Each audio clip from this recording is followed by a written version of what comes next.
Viewers, आज हमारा मौजूद सुखन है एक खतरनाक बीमारी टाइफाइड। टाइफाइड एक इन्फेक्शियस बीमारी है जो कि बैक्टीरिया की एक किस्म सैल्मोनेला टाइफी की वजह से होती है। टाइफाइड को मियादी बुखार भी कहते हैं। टाइफाइड की चंद अहम अलामात ये हैं: तेज़ बुखार, मतली, कमज़ोरी और थकावट, इसहाल या डायरिया, सर और पूरे जिस्म में दर्द।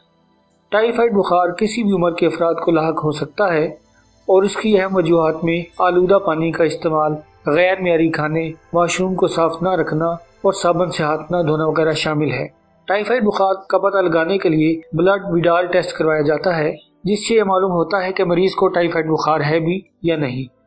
टाइफाइड बुखार से बचने के लिए एडवांस में वैक्सीन भी लगवाई जा सकती है और ये वैक्सीन हर उम्र के अफराद में मौसर होती है। नाज़रीन, वीडियो में आगे बढ़ने से पहले हमारे चैनल को सब्सक्राइब करना और बेल आइकन के बटन को प्रेस करना न भूलें।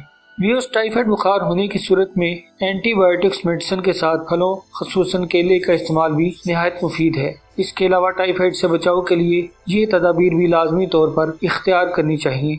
साबुन से लाजमी हाथ धोएं, फलों और सब्जियों को अच्छी तरह पानी से धोकर इस्तेमाल करें, उबला हुआ साफ पानी पिएं, बाहर की खाने से परहेज करें और इलाज के दौरान हमेशा इंजेक्शन के लिए नई सिरिंज का ही इस्तेमाल करें। उम्मीद है कि आज की वीडियो आपको पसंद आई होगी। जाने से पहले हमारे चैनल को सब्सक्राइब करना और बेल आइकन के बटन को प्रेस करना न भूलें।